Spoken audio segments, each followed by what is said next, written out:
Mind Matters in Minutes. Meeting parents' information needs. If you see students all day, every day, you probably get to know them quite well. But what about their families? Unlike in primary school, where families are often closely involved, in secondary school, parents tend to fade into the background. And there are good reasons for this. High school is more specialised, so it can be harder for parents to participate. Parents themselves are busy, and their children are getting older and more independent.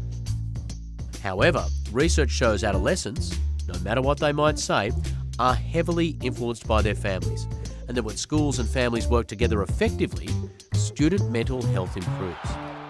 So how can you involve parents, families and carers in your mental health and well-being strategy?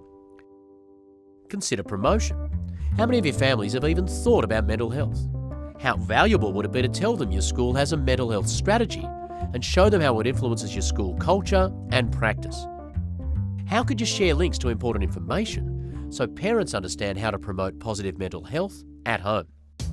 If we think of prevention, then building connections with families is in itself a protective factor.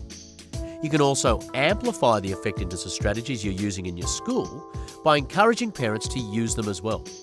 For instance, you might be able to share how you as a school build resilience or empower students. Finally, in terms of early intervention, you can share information to destigmatise mental health difficulties and disorders and encourage help seeking among families. In this way, the school can act as an information hub so that when parents actually do need help, you can be part of the process for referring them on. Now that all sounds great, but getting parents engaged in high school can be a real challenge. How do you do it? It depends on your parent community. For some families, conventional methods like newsletters, email and information sessions might be exactly what they want.